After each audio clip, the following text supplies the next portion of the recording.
Hello friends, we're going to work on Bolzoni, the first four measures. This is going to be the second violin part.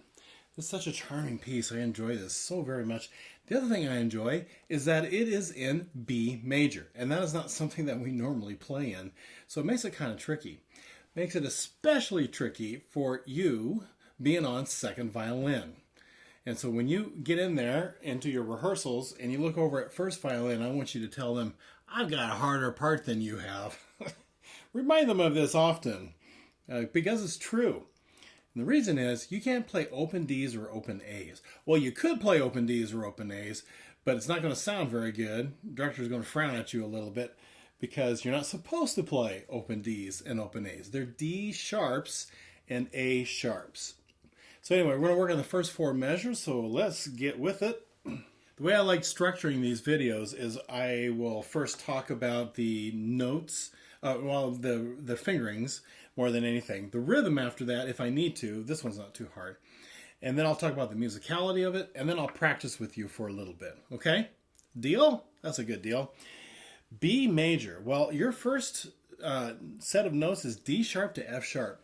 And it's really tricky to go and to do this really fast. That's really silly too. I don't want to have to do that with a real quick string crossing. So what I want to do is to do this in third position. Now, I know you know where third position D natural is. You practice that all the time. But of course the note's D sharp. So from the very first get-go, you know, conductor is getting you ready and you go up, you got to find D sharp. That's a little bit tricky. So here's a way to do that and be pretty accurate. Well, you know where D is. I would go feel the D, I would feel a whole step E, and then take my first finger and scoot it up to touching that whole step E. There's E, so then I'm going to feel D sharp. Okay, and F sharp is pretty normal. That's just a whole step off of the E. Then you should be able to catch a D sharp almost every time. So I'll go through that again. So I'm getting ready to play. I would feel D natural third position, whole step B, scoot my one up for D sharp. That was pretty good. Okay? And that's the first five notes, just like that.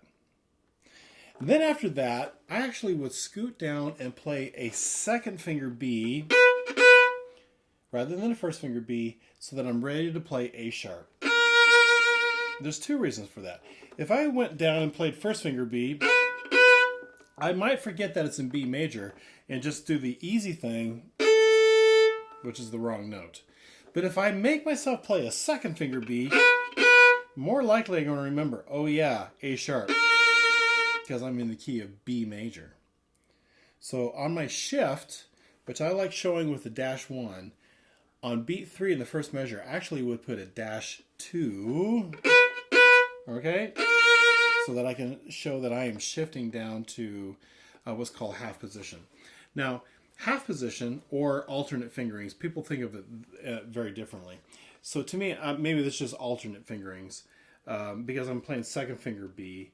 That allows me to play first finger A sharp. I don't know, maybe I am in half position because right after that, I'm going to play second finger B sharp. Sorry, yeah, I said that right. Second finger B sharp. That's a whole step away from first finger A sharp.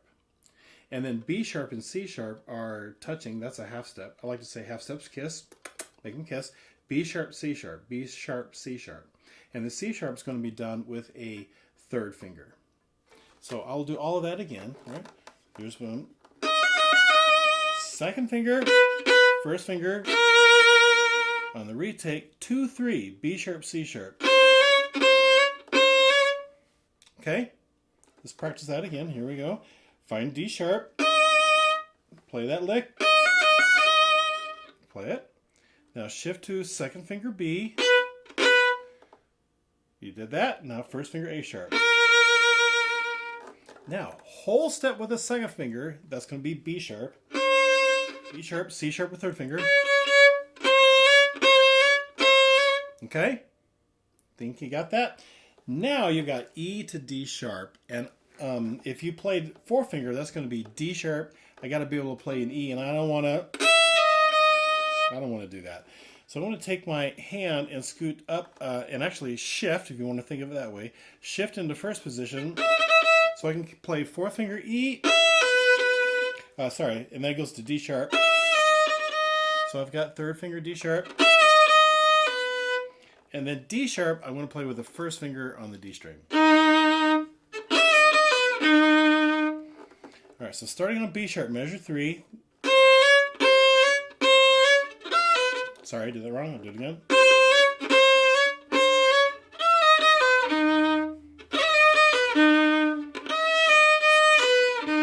So that is going to be 1-to-1, B to D sharp. Okay, so those are the rhythms that are there. Let's talk about the musicality of this. Con dolcezza. Con dolcezza. That means con is with, dolcezza means sweetness. A lot of times we see it as dolce. That just means sweet or to be sweet. But this is just a change, a little bit of that, just saying with sweetness, right? But that doesn't mean you can't be clean when you start playing.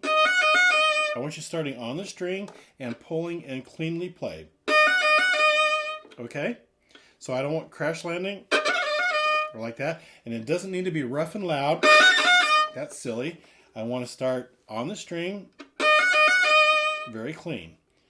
And then the 2 B's. So this is going to be 2 up bows. And I want to get to the frog so that I can play the A sharp, and I can shape that A sharp a little bit by drawing towards the tip and letting weight out of the bow and go, get that kind of a sound. So the 2 B's. What I'm doing is B, I got to pronate into my bow a little bit of collate to give that little kick for that B. And then I'm going to come in and do it again. But then I lift my bow and I get to the frog. And we call that recovering our bow. All right? It's not really a retake in the sense of doing 2 down bow retakes, but I'm kind of recovering it so I can get to the frog. Right? You want to do that a couple times? Add the frog for the B's. Now I can... So the beginning is like this.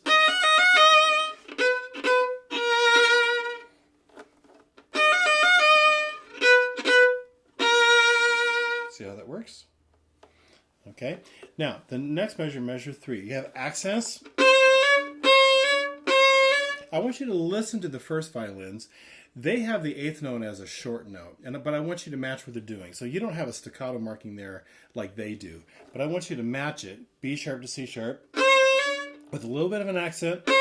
And I do that by just putting a little bit of weight into the bow, and then put space between the notes. Don't think of it as really short. Just think of it as a little bit of space in my sound. Okay? That's all that is. Now this, measure 4, I am at the tip of the bow. And so I have to, on purpose, pronate, put a little bit of weight in the bow, give it a little collate, so I can get that, strong. Because people will very easily go, with no intentionality about those notes. I want to be really intentional and clean in my playing. Okay? So the whole thing will sound like this.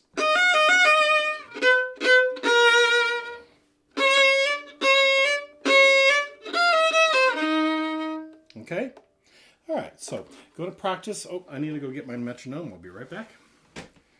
Okay, so I have my metronome on the stand. This is quarter note at 80. So we're going to play a little bit with metronome. Okay, so review, second finger E.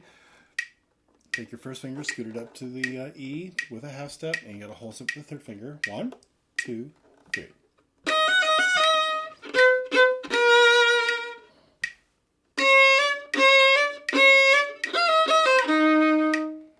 Again, 1, 2, 3.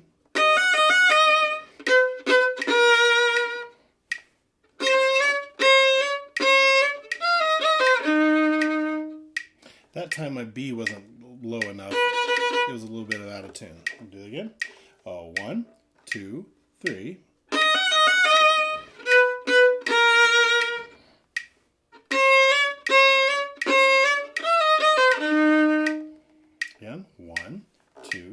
3.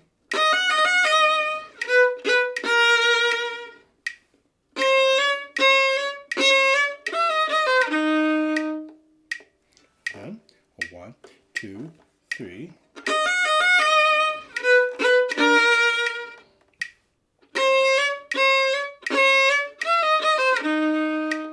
Let's take the metronome off. 1, 2, 3.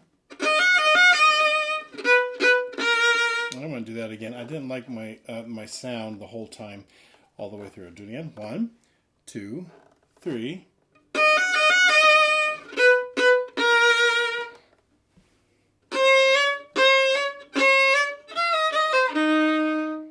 Again. 1, 2, 3.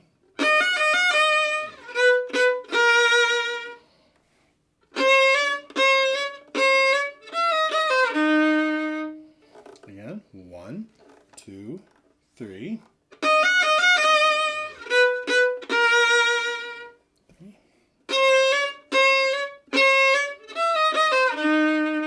Okay, last time. 1, 2, 3. 3.